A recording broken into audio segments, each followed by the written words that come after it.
الله من الشيطان الرجيم. بسم الله الرحمن الرحيم. إنا فتحنا لك فتحا مبينا ليغفر لك الله ما تقدم من ذنبك وما تأخر ويتم نعمته عليك ويهديك صراطا مستقيما وينصرك الله نصرا عزيزا. لقد جاءكم رسول من أنفسكم عزيز عليه ما عنتم حريص عليكم بالمؤمنين رؤوف رحيم. فإن تولوا فقل حسبي الله لا إله إلا هو عليه توكلت وهو رب العرش العظيم. إن الله وملائكته يصلون على النبي يا أيها الذين آمنوا صلوا عليه وسلموا تسليما. اللهم صل وسلم وبارك عليه وآله. اللهم صل وسلم وبارك عليه وعلى آله. الحمد لله الذي هدانا بعبده المختار من دعانا إليه بالإذن وقد نادانا لبيك يا من دلنا وهدانا. صلى الله عليه. صلى عليك الله باركك الذي بك يا مشفع خصنا وحبانا مع آلك الأظهار معدن سرك الأسماء فهم سبل النجاة معنا. صلى الله عليه. وعلى صحابتك الكرام حماة دينك أصبحوا لولائه عنوانا والتابعين لهم بصدق ما حدا هذه المودة هي الأسلام.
نجم فخرك بانا ولواء حمد الله جل بيده والأول الآتي أنا الجنان صلى الله عليه وأكرم الخلق على الله أنا فلقد أباك الله منه هلانا ولسوف يعطيك فقرض جل من معدد قصر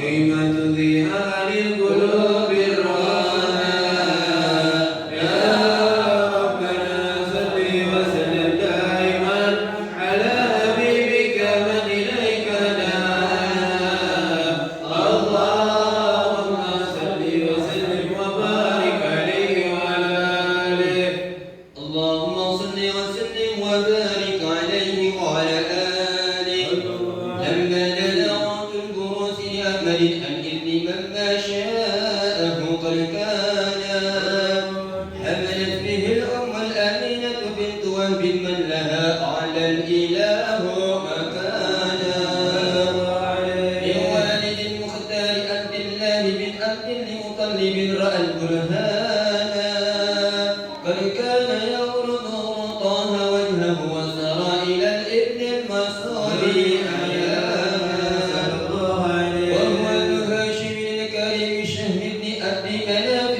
سيد كان والده يدعى حكيم شانه قد تلأت بذلك شانا وإن الرسول المصطفى حتى ترى في سلسلة وصوله أدنانا وهناك كف ولم برفعه إلى إسماعيل كان للأبي معوانا وحينما حملت به آمنة لم تشك شيئا يأخذ النسوانا وبها أحاط الألف بالرب السماء فالأذى والهم والأهزان ورأت كما قد جاء ما ألمت به أن المهيمن شرف الأكوان بالدهر ما في بدنها فاستبشرت ودنا المخالق فأسر أثر الوانا سبحان الله والحمد لله ولا إله إلا الله والله أكبر سبحان الله والحمد لله ولا إله إلا الله والله أكبر سبحان الله والحمد لله ولا إله إلا الله والله أكبر سبحان الله والحمد لله ولا إله إلا الله والله أكبر ولا حول ولا قوة إلا بالله العلي العظيم في كل لحظة أبدا عدد خلقه ورضا نفسه وزنة عرشه ومداد كلماته وتجلت الأنوار من كل الجهات فوق ميلاد المشفع حالا وقبيل فجر أبرز شمس الهدى ظهر الحبيب مكرما وانصانا صلى الله على محمد صلى الله عليه وسلم صلى الله على محمد صلى الله عليه وسلم يا نبي سلام عليك يا رسول سلام عليك يا حبيب سلام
صلى الله على محمد صلى الله عليه وسلم.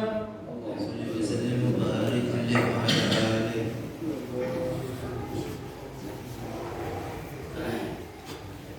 أعوذ بالله من الشيطان الرجيم. بسم الله الرحمن الرحيم. الحمد لله رب العالمين.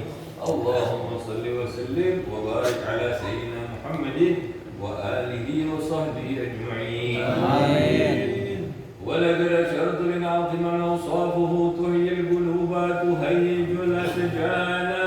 آمين. والله قد أثنى عليه فما يساوي القول منا أو يكون ثنانا. آمين. لكن حبا في السرائر كالدعا لمجيه صفوة ربنا وحدانا. آمين. وإذ امتزجنا بالمودة هاهنا نرفع أيدي فقرنا ورجانا.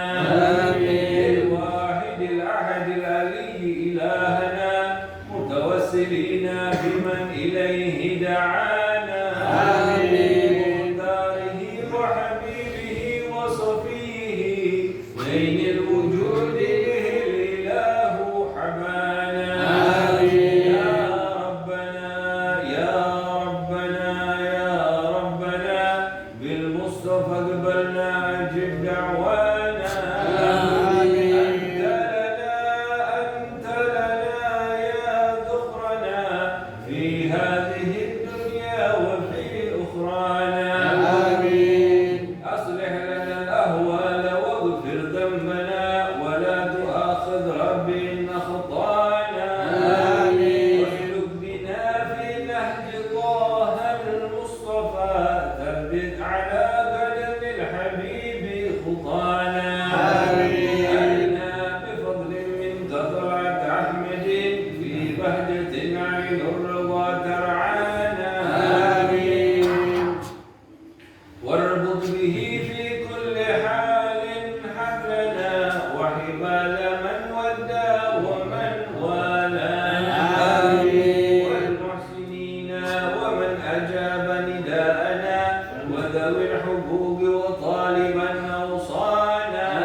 آمين. والحاضرين وساعيا في جمعنا ها نحن بين يديك أنت ترانا.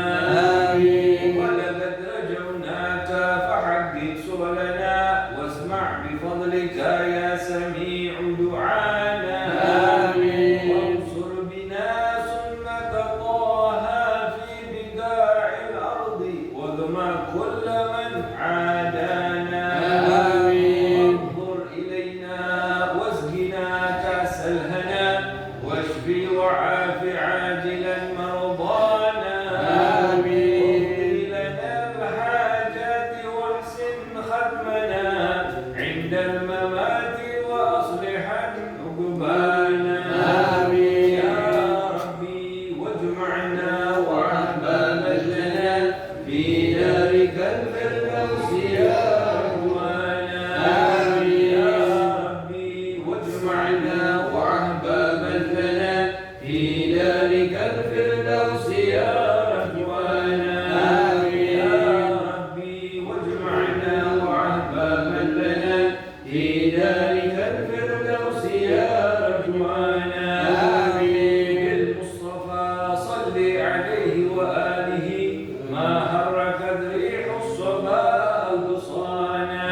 آمين. سبحان ربك رب العزة عما يصفون. آمين. وسلام على المرسلين والحمد لله رب العالمين. آمين. الصلاة والسلام عليك يا سيد المرسلين. الصلاة والسلام عليك يا خاتم النبيين. الصلاة والسلام عليك يا من أرسله الله رحمة للعالمين. ورضي الله تعالى عن أصحاب رسول الله أجمعين. آمين. بسر الفاتحة.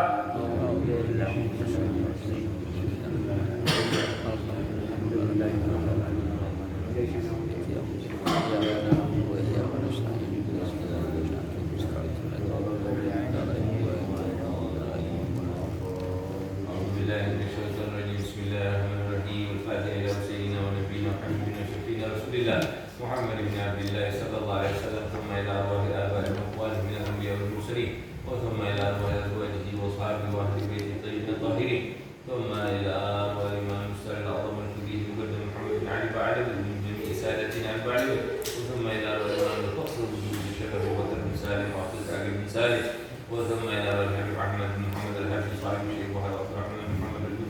الأشد وحب يوسف بن عبد الله الحسني وابن عمر بن يوسف بن عبد الله الحسني وثم إلى الإمام الجود بالأنفاس والإمام البراس الحبيب عمر بن عبد الرحمن العطاس والشيخ علي بن عبد الله باراس وثم إلى الإمام الجود بالرشاد وضوء العباد والبلاد الحبيب عبد الله بن عبد بن محمد الحجاج وثم إلى الإمام جبوتنا وذخراتنا المعلم سند الدرار الحبيب علي بن محمد بن حسين الحبشي وثم إلى الإمام الجود صاحب الدرك أبو بكر بن محمد بن عمر بن أبو بكر بن عمر بن سيدنا صاحب الكرسي وثم إلى الحبيب حسين بن أبو بكر العدول صاحب البكر وثم إلى صاحب الولاية وصاحب المقام الحبيب عبد الله بن محسن العباس مولاهم ورسولهم وقروهم وتلاميذهم أجمعين ثم إلى والدينا ووالديكم وأمواتنا وأمواتكم وأموات المسلمين أجمعين أن الله يتغشى برحمه والمغفرة ويسكنكم الجنة ويختم لنا ولكم في الخير في الدين والدنيا والآخرة ونفعنا بهم في الدين والدنيا والآخرة وإلى حضرة النبي الفاتحة.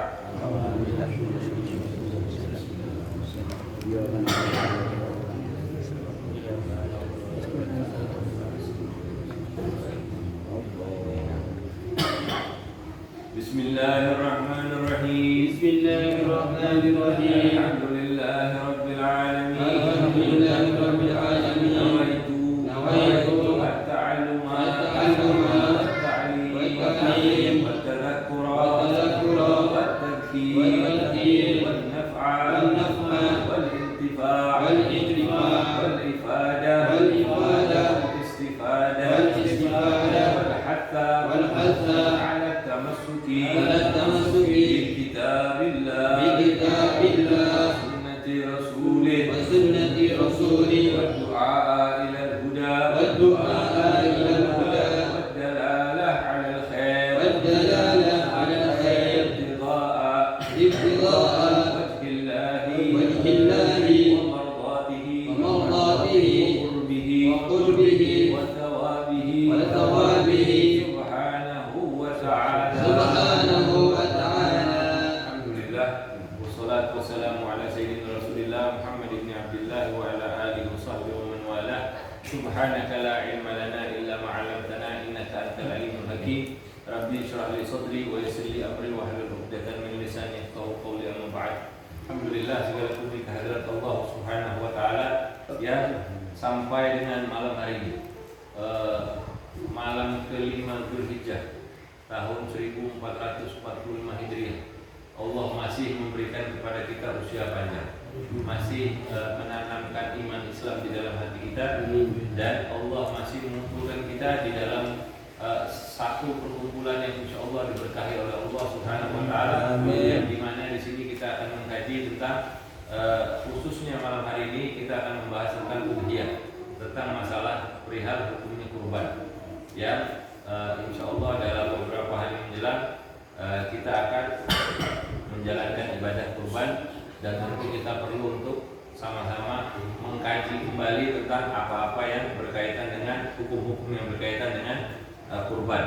Salawat dan salam semoga senantiasa tercurah kepada baginda Rasulullah Muhammad bin Abdullah sallallahu alaihi wasallam, yang dengan beliau, dengan wujudnya beliau kita jadi mau belajar ini, bisa belajar ini, dan kita bisa berusaha untuk mendekat kepada Allah berkat dari Rasulullah sallallahu alaihi wasallam. Kita akan bahas tentang udhiyah ya. Udhiyah atau kurban itu definisinya adalah menyembelih hewan kurban di hari raya kurban, yaitu di hari Idul Adha tanggal 10 Dzulhijjah, dan pada hari-hari tasyrik. Hari-hari tasyrik itu adalah 11, 12, 13 Dzulhijjah. Jadi kita boleh menyembelih kurban kurang lebih di hari itu, tanggal 10 sampai 13. Tujuannya adalah untuk mendekatkan diri kita kepada Allah Subhanahu wa taala. Dasarnya dari surat Al-Kautsar. Ya, dikatakan fasholli li rabbika wanhar. Ya, maka dirikanlah salat untuk Rabbmu, untuk Allah Subhanahu wa taala, wanhar, dan berkurbanlah. Maka memang itu perintah dari Allah Subhanahu wa taala. Pendapat yang paling kuat dalam menafsir lafaz wanhar, berkurbanlah, itu adalah hadis dari riwayatnya Sayyidina Anas bin Malik Malik yang maknanya kurang lebih Rasulullah SAW menyembelih 2 domba putih yang bertanduk dengan tangannya sendiri. Dengan tangannya Rasulullah SAW seraya beliau mengucapkan basmalah dan takbir. Bismillah, Allahu Akbar. Beliau meletakkan kakinya di samping leher dombanya, bukan di atas dombanya. Ya, jangan sampai salah ntar kurbannya nanti kaki kita taruh di atas itu nggak benar tuh ya. Hikmah daripada berkurban ini perlu kita pahami bersama, bahwa hikmahnya itu adalah untuk mencukupi kebutuhan fakir miskin di waktu Idul Adha, sebagaimana zakat fitrah di waktu Idul Fitri. Nah, nanti ini hikmahnya ini harus kita pegang, karena dia ada kaitannya dengan nanti pembagian masalah daging kurban. Ya. Ini yang ada di sini adalah pendapat-pendapat yang insya Allah kuat. Jadi kalau berkaitan dengan hukum-hukum kayak begini, kita ambil yang kuat-kuat, yang hati-hati. Nanti ada beberapa yang kita boleh ambil hukum yang agak ringan, karena dia tidak berkaitan dengan ibadah itu secara sah atau enggak sahnya. Tapi kalau ada perbedaan pendapat dari ulama, kita ambil mana yang kuat. Ya, hukumnya berkurban ada 3. Yang pertama sunnah kifayah. Kan ada fardu kifayah, sunnah juga ada sunnah kifayah. Artinya kalau emang kita berkecukupan, salah satu anggota keluarga sudah berkurban, maka gugur tuntutan untuk anggota keluarga yang lain. Tapi pahalanya insya Allah semuanya dapat. Karena Rasulullah SAW kalau lihat riwayat tadi itu menyembelih 2 domba. Padahal Nabi keluarganya besar. Istrinya ada berapa, anak-anaknya ada berapa. Ya. Tapi Nabi menyembelih 2 kurban. Ya. Jadi kalau yang satu sudah menyembelih, yang lainnya sudah gugur tuntutan. Dan pahalanya mereka tetap dapat. Ya. Yang dimaksud keluarga di sini adalah orang-orang yang dia nafkahi. Kalau Rasulullah punya istrinya banyak, ya sudah termasuk. Kalau kita, istri kita 1, istri kita 2, istri kita 3 misalnya, nggak usah setiap keluarga harus ini juga nggak apa-apa. Yang penting kitanya sudah berkurban, maka orang-orang yang wajib kita nafkahi, walaupun bukan wajib, ya, walaupun bukan nafkah wajib. Misalnya ada orang yang hidup bersama dengan kita, orang kita nih, kita ambil anak, kita didik di rumah, kan sebetulnya dia tidak wajib kita nafkahi sebetulnya. Karena dia ada bapaknya, ada ibunya. Tapi kalau dia hidupnya sama kita, kita yang nanggung nafkahnya, walaupun bukan nafkah wajib, maka dia sudah termasuk di dalam bagian pahala tadi. Kemudian yang kedua ada sunnah ain muakkad, yaitu untuk per individu, sekalipun bagi yang sedang haji, ya, dengan syarat 1 dia Islam pasti. Yang kedua mukallaf itu maksudnya sudah balik, sudah dibebani syariat, sudah balik, dia sudah berakal. Kemudian dia memiliki syarat yang ketiga mampu di sini sama seperti definisinya di Idul Fitri, dia memiliki kelebihan harta untuk dirinya dan orang-orang yang menjadi tanggungannya, baik itu makanan, pakaian maupun tempat tinggal selama hari raya kurban 10, 11, 12, 13, ya, selama 4 hari rayanya sama hari tasyrik 3. Nah, kalau dia punya kelebihan harta yang sekiranya dia mampu untuk membeli kambing, terus dia nggak berkurban, maka dia sebetulnya sudah kena sunnah ain muakkad. Sebetulnya dia sudah disunnahkan, kuat gitu, sudah dikuatkan untuk berkurban. Kenapa dia nggak kurban? Dosa nggak dosa sih. Cuman harusnya dia sudah kalau dia punya gairah terhadap agamanya, dia harusnya berkurban. Ya. Kemudian yang ketiga, nah ini hukum berkurban jadi wajib dengan 2 sebab. Dengan 2 sebab. Yang pertama nadar. saya nazar untuk menyembelih kurban tahun ini. Kalau dia punya kelebihan, jatuhnya wajib. Kalau dia nggak keluarkan, dosa. Kalau dia nggak keluarkan, dosa, karena dia sudah bernazar. Kalau udah lewat waktunya, tetap bagi dia untuk mengqadha nazarnya tadi. Ya. Yang kedua, dia menentukan atau mengisyaratkan kepada untuk hewan kurbannya tadi, seperti ucapan, ini kurban saya tahun ini. Ini kurban saya tahun ini. Atau saya jadiin ini kambing sebagai kurban saya tahun ini. Jatuhnya wajib. Jatuhnya kurbannya wajib. Makanya kalau niat untuk sunnah, niatkan saya niat kurban sunnah tahun ini. Karena ini nanti ada kaitannya lagi, panjang, masih ada kaitannya. Nanti kita bahas. Itu pendapat yang kuat, ya. Namun ada pendapat dari Sayyid Umar Al-Basri, beliau mengatakan kalau dia cuma bilang bahwa ini adalah kurban saya untuk menunjukkan bahwa ini kambing saya, ini untuk menunjukkan kambing saya. Dia tidak memberitahukan bahwa ini untuk kurban sebetulnya, bukan meniatkan untuk kurbannya, tapi sekedar ngasih tahu ini kambing kurban saya, ya. Itu nggak jadi wajib.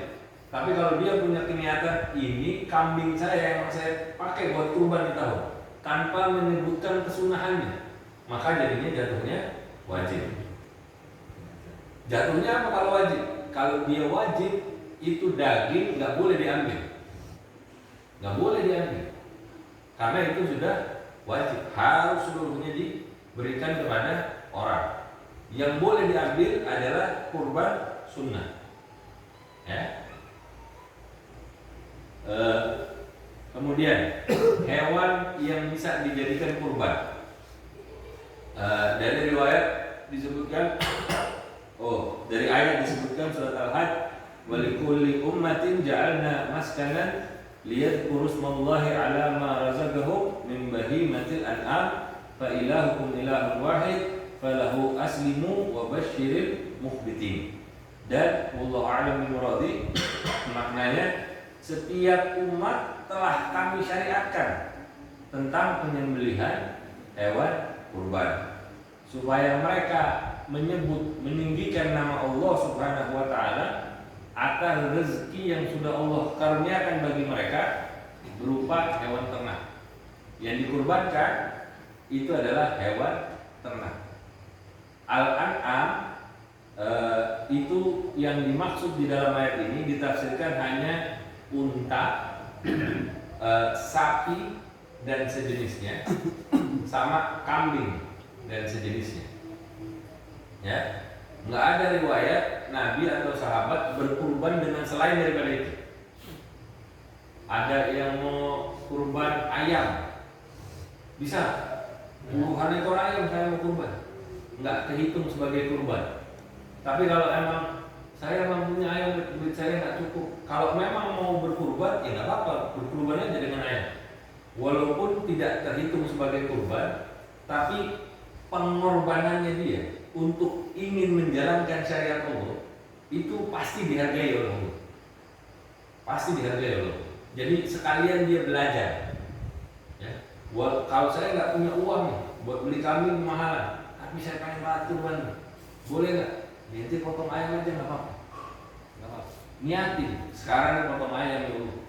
Uang saya belum cukup kalau buat beneran hewan kambing lah misalnya, belum cukup. Tapi saya mau nunjukin kalau saya ini serius ya Allah, kasih saya rezeki supaya tahun depan kalau bisa potong hewan kurban kambing. Nggak apa-apa, nggak apa-apa. Tetap dijalankan walaupun tidak terhitung sebagai hewan kurban. Jatuhnya mungkin cuma sekedar sedekah, tapi nggak apa-apa daripada tidak sama sekali. Itu latihan untuk kita berusaha menjalankan perintah Allah. Minimal kalau misalnya enggak juga, minimal ya korban perasaan dikit, yaitu korban juga. Biar kata mau dikatain sama orang gitu, masa korban sapi, masa korban bebek, ya nggak apa-apa, korban perasaan dikit. Yang penting niatan kita mau menjalankan, walaupun belum benar-benar hewan kurban, tapi kita udah serius minta sama Allah, menunjukkan upaya kita untuk menjalankan perintah Allah Subhanahu wa Ta'ala. Hewan kurban yang paling utama adalah unta, kemudian sapi, lalu kambing. Utamanya ya, unta sama sapi itu bisa dijadikan kurban untuk 7 orang. 7 orang. Ya. Dikasih catatan di sini, 7 orang berkurban dengan 7 kambing lebih utama daripada 7 orang dengan 1 ekor unta atau sapi. Kenapa? Salah satu hikmahnya, ini bukan satu-satunya ya, salah satunya, kalau kambing ada 7, itu beratnya lebih berat daripada sapi dengan harga yang sama. Ya. Kenapa kok begitu? Lebih utama karena kalau dia lebih berat, itu kalau dia dipotong manfaatnya itu lebih banyak buat orang-orang dibandingkan 1 ekor sapi misalnya. Dan 7 kambing untuk 1 orang itu lebih utama daripada seekor sapi untuk 1 orang. Kita punya duit sekarang berapa misalnya? Berapa 1 kambing? 21 juta misalnya. Kita punya duit sapi berapa? 21 juta misalnya. Nah, katakan saya 21 juta. Kita punya duit 21 juta. Mana yang kita pilih? Beli sapi atau 7 ekor kambing? 7 ekor kambing lebih utama. Ya? Jadi begitu. Kriteria hewan kurban, kalau untuk unta umurnya harus lebih dari 5 tahun. Kalau untuk sapi usianya 2 tahun lebih. Kalau unta di atas 5 tahun, kalau sapi di atas 2 tahun. Kalau kambingnya ada 2. Ada kambing kacang yang umurnya gede, panjang, itu umurnya di atas 2 tahun, sama kayak sapi. Tapi kalau misalnya domba dibas itu minimal 1 tahun. Kok bisa beda-beda? Iya, emang beda-beda. Kenapa beda-beda? Usia dewasa hewan-hewan itu beda-beda. Onta dewasanya 5 tahun, sapi 2 tahun, kambing kacang 2 tahun, kambing dibas, domba itu 1 tahun. Atau lebih dari 6 bulan, tapi giginya udah otek, udah gompal. Apa kalau bahasa sini? Ya begitulah, gompal, ompong, udah ompong. Tandanya gigi susunya udah ganti kalau anak manusia ini. Gigi susunya udah ganti, tandanya dia udah mulai besar. Ya, kalau dia udah dewasa boleh dikorbankan. Kurang dari 5 bulan giginya udah ompong? Enggak ada. Biasanya di atas 6 bulan. Iya, kalau 5 bulan baliku. Kambing muda maksudnya. Kemudian secara umur itu, kemudian dia bebas dari aib yang bisa mengurangi kuantitas daging. Dia nggak boleh sakit. Hewan sakit nggak boleh dikurbankan. Kenapa? Biasanya dagingnya lebih sedikit. Kemudian terpotong sebagian telinganya. Kemudian pincang, gila, liar begitu, sangat liar. Kambing gila, misalnya, ada anjing gila. Ini binatang kambing juga ada begitu. Atau sangat kurus, buta, dan lain-lain. Kenapa begitu? Gampang sebenarnya intinya. Kalau dia menderita penyakit seperti itu, biasanya dagingnya kurang bagus, makannya dia kurang, dagingnya juga jadi kurang. Kalau dagingnya kurang, tujuan kita berkurban itu memberikan yang terbaik supaya manfaatnya tadi itu bisa buat masyarakat itu, muslimin, fakir miskin itu lebih banyak. Kalau dia dagingnya sedikit, kurang maknanya, nggak dapat maknanya. Ya, makanya dia harus terbebas dari penyakit itu. Ya, kambing kalau matanya buta sebelah, nyari makannya rada susah. Makanya dagingnya biasa lebih kecil dibandingkan kambing-kambing yang lain. Begitu juga kalau dia pincang, kan makannya jadi sedikit, susah dia ikut sama kerumunannya gitu. Ya. Kemudian itu tadi kriteria hewan kurban. Kemudian niatan berkurban. Nah ini penting. Wajib kalau itu kurbannya kurban sunnah, kita niatkan sebagai kurban sunnah. Waktu niat ketika menyembelih atau sebelumnya, terserah mana yang. Kalau kita terima beres itu udah, saya bawa kambing, saya taruh. Ini saya niatkan kurban sunnah saya, ya sudah. Habis itu dia tinggal, terserah. Tapi ntar kalau pas motong disunahkan dia untuk melihat. Tapi kalau itu kan di awal dia taruh, ya nggak apa-apa. Kalau misalnya di awal dia taruh, nggak ada bilang apa-apa. Ntar pas mau menyembelih, niatin ini adalah niat kurban sunnah saya. Nah, boleh dia wakilkan niatnya kepada penyembelih. Dibilang, tukang potong, niatin ya itu niat sunnah, niat kurban sunnah saya. Gak apa-apa dia wakilkan. Nanti si pemotong akan niatkan sebagai niat kurban sunnah. Ya, dia tidak wajib berniat ketika dia tentukan kurban itu sebagai kurban nazar.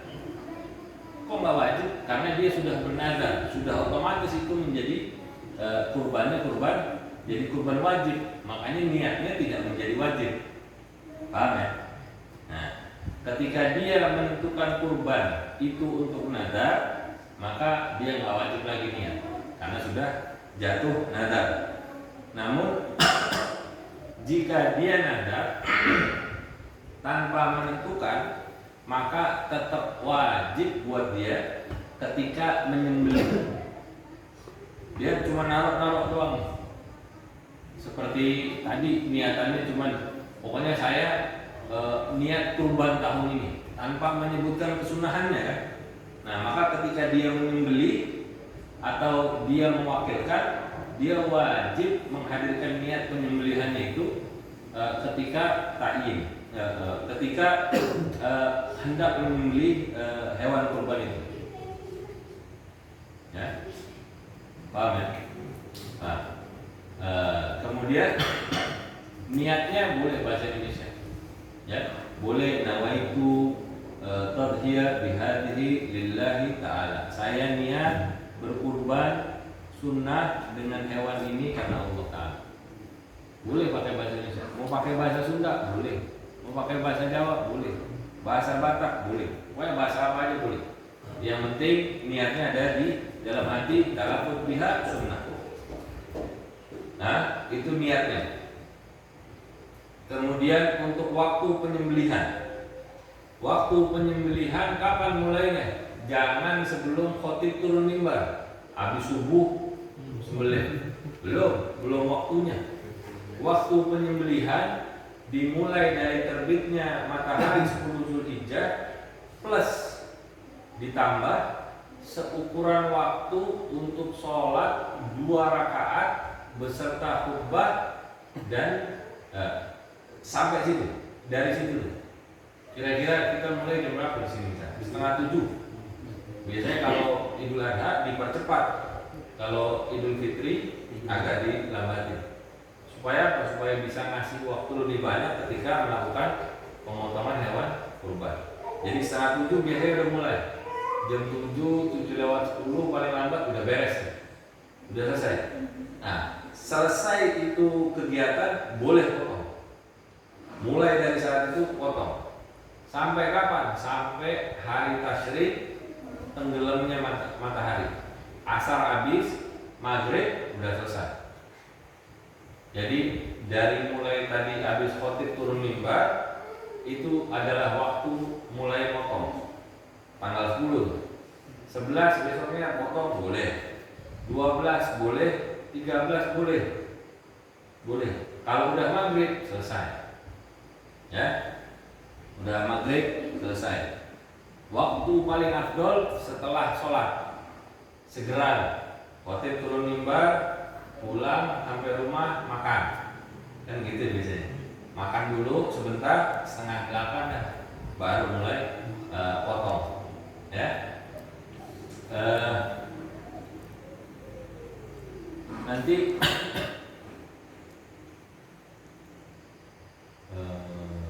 tadi potong. Kalau kurbannya kurban nadar, kalau kurbannya kurban sunnah, lepas dari tanggal 13 sudah bukan kurban lagi. Telat banget deh. Sudah dikasih waktu sampai tanggal 13 Dzulhijjah, dia nggak kurban-kurban, padahal bisa kurban. Pas malam 14 sudah maghrib, itu kan udah masuk 14 tuh. Dia mau kurban, udah nggak kehitung sebagai kurban. Kalau kurbannya kurban sunnah. Tapi kalau dia kurbannya sudah nadar, sebelumnya dia udah nadar, dia tidak laksanakan sampai tenggelam malam 13 itu, sudah masuk tanggal 14, dia tetap wajib untuk memotong kurbannya. Jadi niatnya sebagai qadha, karena itu wajib. Ditinggalkan, tetap dia harus menjalankan. Bukan kemudian udah tanggal 14 nih, nggak jadi dah saya korban. Kalau ente niat kurbannya wajib, nadar, atau tanpa tadi menyebutkan ini adalah kurban sunnah, maka tetap wajib dia untuk menjalankan kurbannya, walaupun kenanya sebagai qadha. Ya.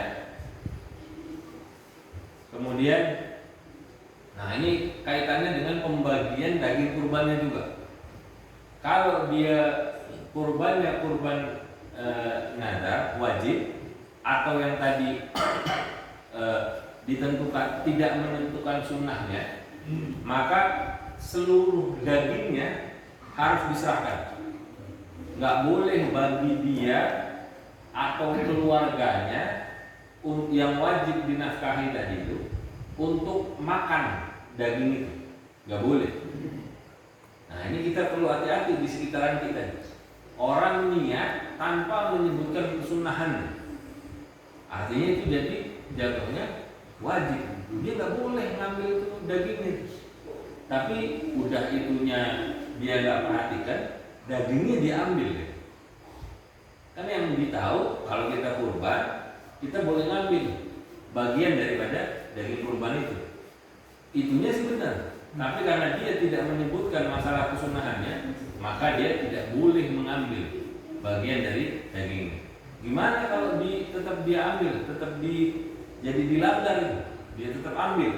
Wajib buat dia mengganti seukuran yang dimakan.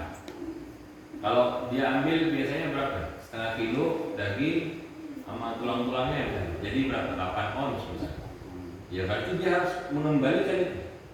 Beli di pasar, kasihkan ke orang. Wajib mengganti seukuran yang dimakan, baik berupa daging atau harganya. Dan ini juga berlaku bagi wakil dan orang yang menjadi tanggungan nafkah. Kalau tadi saya wakilkan, terus orang yang ngambil, yang jadi wakil, saya Pandi mewakilkan kepada saya sembelih hewannya, jatuhnya nadar atau wajib. Saya makan, saya ambil bagiannya. Pandi belum makan, baru tahu nih hukumnya setelahnya. Sudah tahu hukumnya maksud saya, tapi masih saya ambil. Saya nggak oh iya, berarti saya nggak boleh ngambil. Pandinya harus balikin, saya juga harus balikin. Walaupun saya cuma jadi wakil, tapi saya juga menerima. Ya. Kemudian kalau dia udhiyahnya sunnah, cara pembagian dagingnya, kalau misalnya kita udah niatkan nih kurban kita kurban sunnah, maka ngebagi dagingnya itu boleh beberapa cara. Boleh yang paling utama dia ambil sedikit untuk dia konsumsi dengan tujuan tabarruk, ngambil keberkahan. Kemudian sisanya diberikan kepada fakir miskin, pada orang lain. Atau dia ambil bagiannya banyak, dia kasih ke orang sedikit aja. Biasanya kita cuma ngambil paha bagian kanan, belakang satu misalnya. Yang lainnya kita kasih sama orang, yang fakir, miskin, orang-orang yang perlu. Biasanya kan itu yang afdal. Tapi kalau misalnya saya mau ambil semua, yang saya kasihkan cuma kaki sama kepala misalnya, buat orang-orang, boleh aja, boleh, bukan nggak boleh. Tapi esensi kurbannya jadi kurang. Ente mah motong kambing sendiri aja kalau gitu, nggak usah berkurban. Ya. Tapi masalah boleh apa tidak? Boleh. Nggak usah kita tuduh dia juga, wah boleh banget nih orang. Kurban yang dikasih cuma paha sama kepala, pahanya seperempat sama kepala. Nggak usah dinilai bagaimana. Orang boleh ya boleh. Nggak usah bawa perasaan di dalam hukum. Nah, jadi kita juga ngebersihin hati. Kemudian cara yang ketiga dibagi dari 3 bagian. Sepertiga buat dirinya, sepertiga buat fakir miskin, sepertiga dia kasih ke orang, hadiah. Boleh. Orang kaya menerima boleh. Cuman bedanya antara sedekahnya untuk fakir miskin dengan hadiah hukumnya jadi berbeda. Ya. Kalau itu diberikan kepada fakir miskin, itu sifatnya tamlik, pemindahan hak milik. Ente anak kasih. Kalau saya nerima sebagai fakir miskin, saya terima. Ya ini jadi punya saya. Saya mau makan boleh, mau saya jual boleh, mau saya kasih lagi ke orang boleh, bebas. Hak saya sekarang, hak milik ini sudah jadi punya saya. Boleh digunakan buat apa aja yang dia mau. Ya, mau dijual boleh, mau seperti tadi. Tapi kalau misalnya yang diberikan kepada orang yang mampu sebagai hadiah, maka daging itu tadi nggak boleh sama dia dijual, ya? Tapi itu hanya boleh dikonsumsi oleh dirinya dan keluarganya atau disedekahkan kembali ke orang. Tapi nggak boleh buat dia menjual, nggak boleh dijual itu daging. Ada nggak yang suka begitu? Ada. Nah, kalau ada perlu dikasih tahu. Ya. Kalau itu bagian daripada pemberian sedekah kepada fakir miskin, maka nggak apa-apa. Tapi kalau itu hadiah, maka kita nggak boleh menjual. Bolehnya kita konsumsi sendiri. Paling enak gitu, udah dimakan aja. Ya. Kemudian juga kulit hewan kurban itu nggak boleh disedekahkan atau dimanfaatkan untuk diri sendiri. Nggak boleh dijual. Oh salah. Kulit hewan kurban boleh disedekahkan. Boleh juga kita manfaatin untuk diri kita sendiri.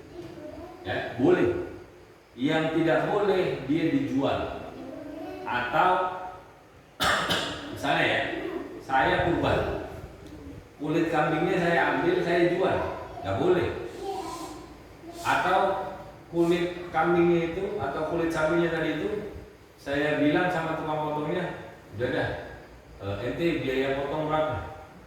200.000. Nah, saya nggak usah bayar, ente ambil aja deh tuh kulitnya. Nggak boleh sebagai upah bagi penyembelih. Kalau mau kasih. Kalau mau bayar.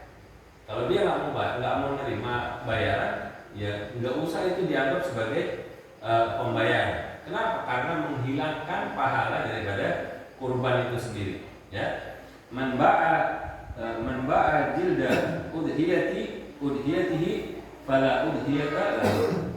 Siapa orang yang menjual kulit hewan kurbannya, seperti juga menjadi alat pembayaran, walaupun tidak dijual dalam bentuk uang, maka nggak ada kurban buat dia. Dia nggak dapetin pahala kurban. Ya.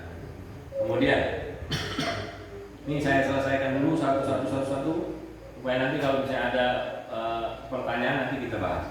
Kemudian kesunahan di dalam kurban.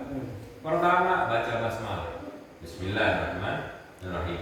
Kemudian ucapkan takbir 3 kali setelah membaca bismillah. Ya. Kemudian baca sholawat, jangan ditinggalin masalah sholawat. Kemudian menghadap ke kiblat. Ini kita kiblat ke sana. Pas motong kambing juga menghadapnya ke sana. Ya, menghadapnya ke arah kiblat. Adapun menghadapkan hewan kurban ke arah kiblat itu ada beda pendapat ulama. Ya, tapi supaya keluar dari beda pendapat, udah hadapin aja sekalian. Jadi kitanya ngadep misalnya sana kiblat ya. Ya udah nih hewan kurban kita. Kelentangin di sini. Ini kepalanya, ini kakinya. Sembelih, ya. Kemudian nah ini membaringkan hewan kurban pada sisi kirinya. Bukan sisi kanan. Sisi kiri. Makanya kepalanya di sini kalau sono kiblat, kepalanya taruh sebelah sini. Kan dia berbaring ke sisi kirinya. Berarti kepala di sebelah kiri, diikat semua kakinya kecuali kaki yang kanan. Sapi begitu, unta begitu, kambing begitu, kecuali onta. Kenapa onta susah? Onta nggak pakai dibaringkan, susah membaringin onta. Kuat itu hewan. Makanya unta itu disembelih dengan ketika dia berdiri. Ya. Pernah lihat unta disembelih? Wah, itu pedangnya harus tajam. Jadi Bismillahirrahmanirrahim. Dia lagi berdiri, terjatuh. Kenapa kok dia nggak ditidurin? Nah, orang kalau ngebut itu di jalanan di sana ya, ada onta nyebrang, tabrak. Ontanya sih luka-luka, tapi yang nabrak ini bisa mati. Pakai mobil kenceng, yang nabrak yang bisa mati, ontanya paling luka-luka. Onta itu kuat, makanya dia susah untuk ditidurin. Udah. Sembelihnya dengan keadaan dia berdiri. Kemudian baca doa, Allahumma hadhihi minka wa ilaika fataqabbal minni. Ya Allah, ini dari Engkau. Rezeki kita untuk bisa menyembelih kurban itu dari Allah Subhanahu wa taala. Dan ini kita persembahkan sebagai bentuk penghambaan kita kepada Allah Subhanahu wa taala, fataqabbal minni. Maka terimalah ini dari saya. Ya. Kemudian juga disunnahkan bagi orang yang berkurban untuk tidak memotong rambut, kuku, kumis, jenggot, jangan dipotong dulu sampai selesai prosesi penyembelihan hewan kurban. Ya, makanya kalau misalnya mau udah niatan untuk kurban sunnah, jangan potong kuku dari mulai tanggal 1 Zulhijjah. Ya. Kemudian sunnahnya juga menyembelih sendiri kalau bisa. Kalau mampu sembelih sendiri. Kecuali perempuan. Sunnahnya untuk diwakilkan. Ya. Bagi yang mewakilkan disunnahkan untuk menyaksikan penyembelihannya. Kita orang laki, tapi kita nggak menyembelih sendiri. Ya sudah, kita serahkan, kita wakilkan kepada orang. Ketika itu hewan sembelihan kita disembelih, sunnah bagi kita untuk melihat. Ya, bagi imam atau pemimpin daerah, sunnah untuk menyembelih hewan kurban dari Baitul Mal. Kalau ada, sekarang ini Baitul Mal jarang. Ya, tapi kalau ada tetap disunahkan. Ya, tetap disunahkan. Nah, terakhir ini ada beberapa hal yang perlu kita perhatikan. Satu, menurut pendapat yang kuat, nggak sah berkurban hewan yang sedang hamil.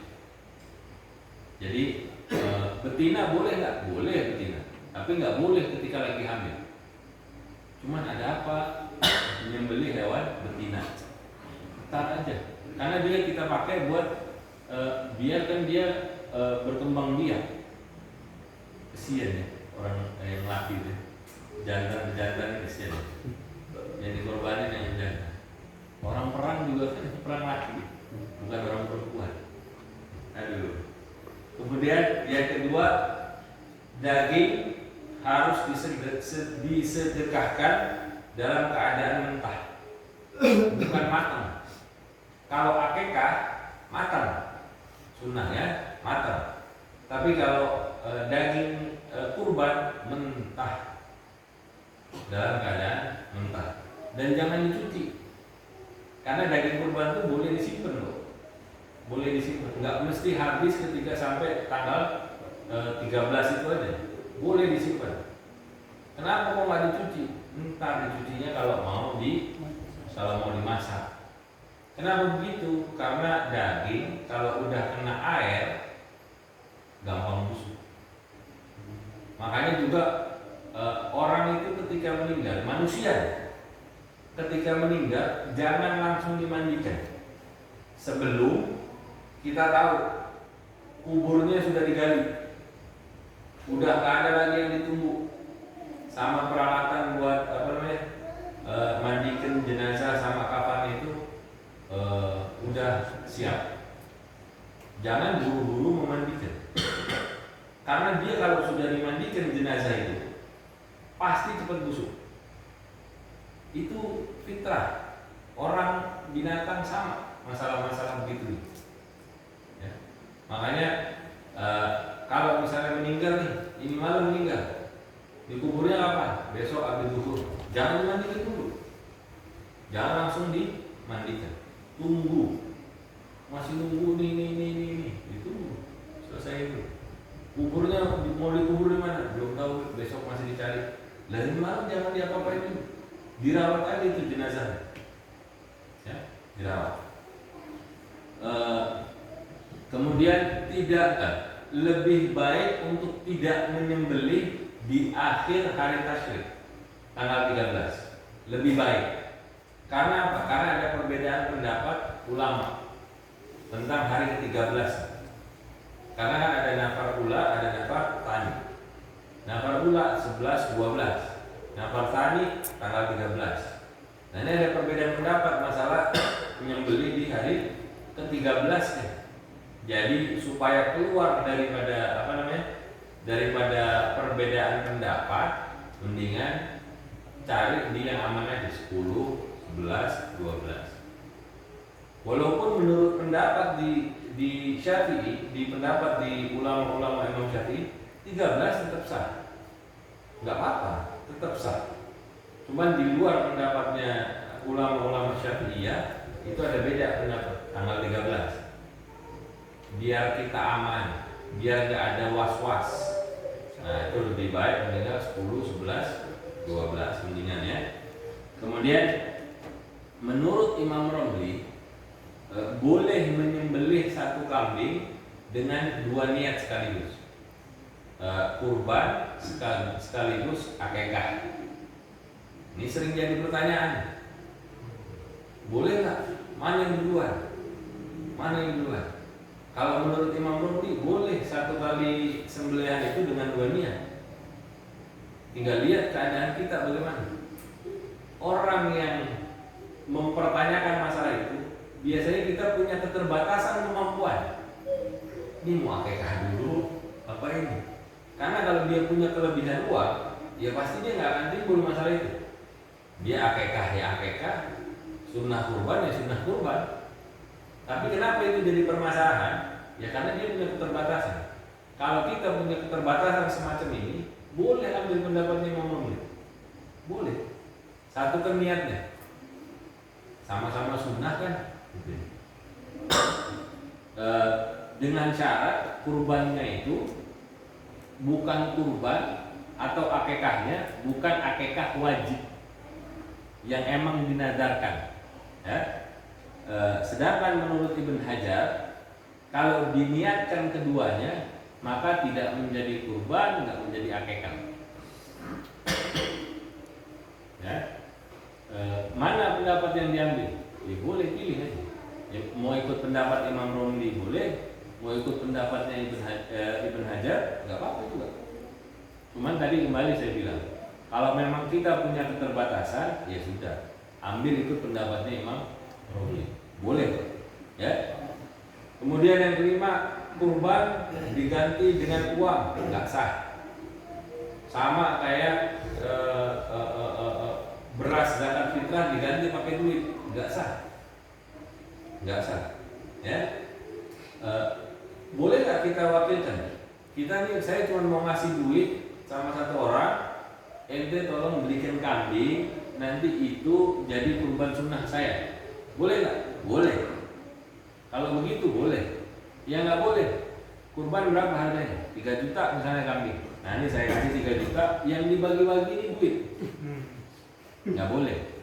Harus dibelikan kambing, kemudian disembelih, daging yang dibagi-bagi. Ya.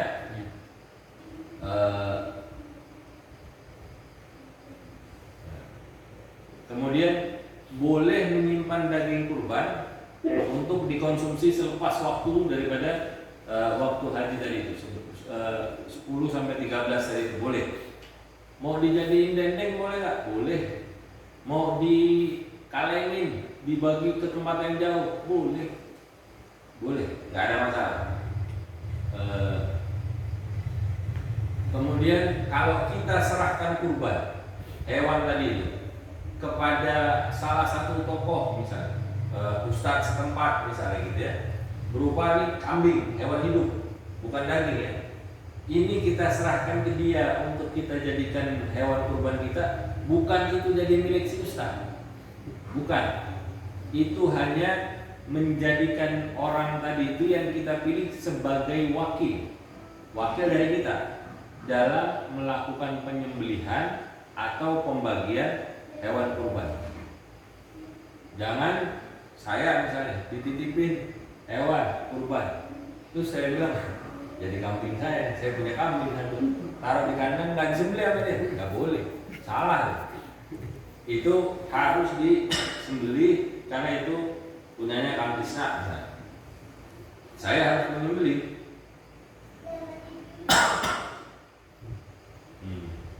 Kemudian menyembelih hewan kurban setelah habisnya waktu lewat tanggal 13, kalau itu kurban sunnah tadi saya katakan, maka dia jadi nggak terhitung sebagai kurban, tidak sah terhitung sebagai kurban ya. Tapi kalau dipotong gimana? Jadi sedekah biasa aja, bukan bagian daripada kurban ya. Tapi kalau itu kurbannya kurban nadar wajib, maka tetap wajib bagi dia untuk menyembelihnya, tapi niatnya sebagai bobot daripada kewajibannya tadi yang dia lalaikan. Ya. Kemudian berkurban untuk orang yang udah meninggal, menurut pendapat yang kuat nggak sah. Ini saya kurbankan untuk ayah saya, almarhum ayah saya. Pendapat yang kuat nggak sah. Kecuali kalau dia dapat wasiat dari si mayit. Kenyataannya selama ini kan nggak ada yang begitu. Bapaknya udah meninggal kapan tahu, ibunya meninggal kapan tahu, terus dia sembelih ini untuk ayahnya. Nggak usah niatkan aja, itu tetap untuk kita yang menyembelih. Niatkan sama Allah, pahalanya buat orang tua kita juga. Sampai nggak begitu? Lebih selamat, sampai pasti. Orang haji aja itu boleh dibadalkan, nah, berkurban untuk orang yang sudah meninggal menurut pendapat yang kuat nggak sah, kecuali kalau dia dapat wasiat ya. Kemudian boleh memberikan daging kurban kepada satu orang fakir miskin, boleh. Enggak seperti zakat. Zakat kan kita sebar. Kalau ini kita kasih ke satu orang aja boleh nggak? Boleh ya. Kemudian membagikan daging kurban yang nadar atau yang kadar wajib kepada fakir miskin di luar daerahnya dia. Kalau ini di Ciranjang kita bagiin sampai ke Cogrek misalnya, jauh bener kan? Atau ke Warung Nangka, jauh. Itu ada dua pendapat. Sebaiknya tidak dibagikan di luar dari daerah penyembelihan. Supaya apa? Keluar daripada perbedaan pendapat. Ada khilafnya ulama soalnya di situ. Ada beda pendapat. Jadi supaya keluar daripada itu, maka lebih baik dibagikan kepada orang-orang sekitar. Nanti kalau orang sekitar udah melimpah banget ya, di Bogor nih, nanti kita lihat aja. Tanyanya sama siapa? Sama MUI setempat. Ini gimana nih? Kita kelebihan. Udah nggak ada lagi orang yang mau nerima daging. Soalnya udah kebanyakan, selak seminggu daripada nggak makan atau orang sudah nggak ada niat, misalnya kita bagiin aja buat yang jauh. Kasih di mana? Ke Palestina, boleh nggak? Tanya MUI ya. Kalau yang bilang boleh, boleh. Ya. Tapi normalnya yang ada di sekitar kita supaya keluar dari perbedaan pendapat tidak dibagikan di luar daerah penyembelihan. Ya. Kemudian kita tahu umurnya hewan itu dari mana? Kita bisa tanya sama si penjual hewan kurban. Pertama, tanya sama si penjual, ini gimana nih? Udah cukup umur belum untuk disembelih? Kalau dia bilang udah, ya udah. Kita boleh percaya dengan itu. Atau dengan catatan, kalau kita mau lebih dalam lagi, emang ini lahirnya kapan? Oh, kira-kira bulan-bulan apa? Sekarang bulan apa? Misalnya bulan Oktober lah tahun lalu. Berarti berapa? November, Desember, Januari, Februari, April, Mei, Juni. Berarti kan baru 8 bulan. Kalau kambing domba aja dilihat kan minimal 6 bulan. Kalau giginya udah tanggal. Tapi kalau 8 bulan giginya masih belum ada yang tanggal. Wah, ini belum cukup umur berarti. Ya, makanya kita perlu juga tahu nih masalah-masalah begini. Atau kita bertanya sama orang yang ahli dalam urusan hewan perhewanan. Pernah tuh terjadi. Jadi udah beli satu sapi, pas dicek sama dokternya, dia bilang, Pak, ini belum cukup umur. Bagaimana? Ini begini dijelaskan, giginya belum kopak, belum tanggal segala macam. Akhirnya kita panggil tuh orangnya, Pak, ini belum cukup umur. Kata si dokter, belum cukup umur. Bisa nggak ditukar? Karena dia belum cukup umur. Belinya di mana? Belinya di daerah apa itu? Bubula, di daerah Bubula. Akhirnya dia telepon lagi orang sana, mau ganti sapinya. Boleh nggak? Ya boleh kata orang. Akhirnya dibawa balik. Dia bawa sapi yang baru tukar. Yang lamanya itu dibalikin. Harus dicek. Karena jangan sampai kita main terima-terima aja. Ternyata nggak sah, nggak cukup umur. Ya, itu penting buat kita juga minimal tahu. Kemudian menyerahkan kurban kepada masjid boleh dibenarkan kalau maksudnya adalah buat orang yang misalnya merebut masjidnya. Yang kita kasih sebenarnya merebut masjidnya, bukan ke masjidnya. Lu masjid bagaimana bisa makan kambing kan gitu? Bisa makan sapi bagaimana masjid? Nggak ada. Yang kita kasih orangnya, misalnya imam masjidnya, atau si merebutnya, atau kepada salah satu pengurus masjid yang emang berhak untuk menerima itu. Ya. Nah, ini penting nih. Menyembelih hewan kurban tidak boleh dilaksanakan di halaman masjid atau menggunakan wakafnya masjid, termasuk air masjid, termasuk air, termasuk peralatan yang dimiliki oleh masjid. Ya, dalam hal penyembelihan atau pembagian hewan daging kurban. Ini yang jadi polemik di masyarakat biasanya ini.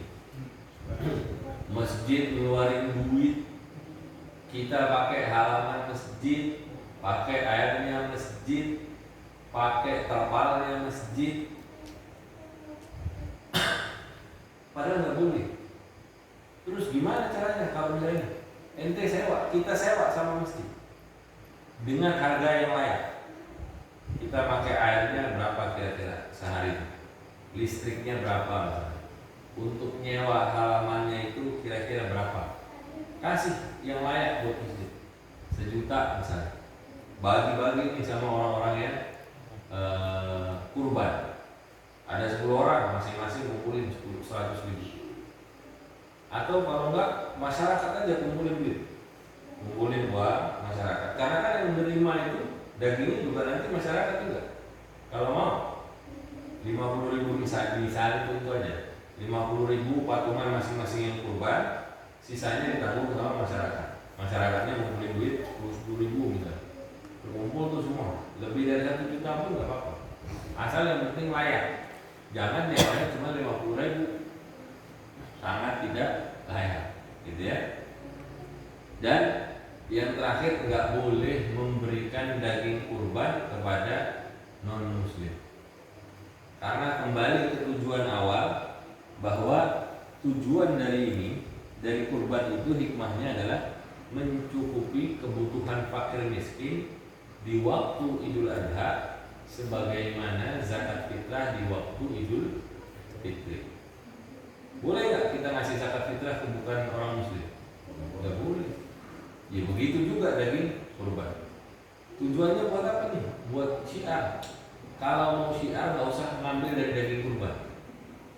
Beli aja daging di pasar, bangsa sekilo, berapa? 120 ribu. Ya. Bagikan ke mereka. Bagian dari syiar juga. Orang-orang dapatnya daging kurban, mereka yang non muslim dapat bagian juga daging. Tapi yang kita beli di pasar, Jadi keluar daripada masalah-masalah yang mungkin terjadi. Oh, si ini bilang boleh, si ini bilang nggak boleh, ini pendapatnya pusing kalau kelasnya kita ngikut pengikut, bukan orang yang bisa berijtihad. Jadi yang kita ikutin pendapat-pendapat yang kuat. Jangan cari pendapat-pendapat yang lemah. Ya, kalau untuk urusan-urusan begini, ya, cari aman. Udah, biar nggak ada was-was di dalam hati. Ya, saya kira itu yang bisa saya sampaikan. Kurang lebihnya mohon maaf. Ntar kalau ada pertanyaan kita lanjutkan sambil makan. Ya. Kurang lebihnya mohon maaf. Kita baca doa kafaratul majlis.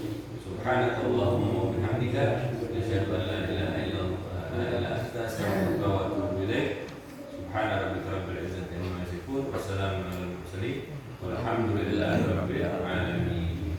Ya Rabbana tarafna bi annana tarafna wa annana ashrafna ala ma ashrafna fatub alaina tawbah taghsil kulli hawba wastur lana al-awrabi wa amin ar-rahati waghfir li walidina rabbi wa mawludina wal ahli wal ikhwani wa sairil khilali wa kulli dhi mahabba aw jiratin aw suhba wal muslimina ajma' amin rabbi isma' fadlan wa judan minna la biktisabi minna bil mustafa rasuli nahda bi kulli suli bil mustafa rasuli nahda bi kulli suli bil mustafa rasuli nahda bi kulli suli صلى وسلم ربي عليه عد الحب وآله وصحبه عداد كشف السحب والحمد لله في البر والدار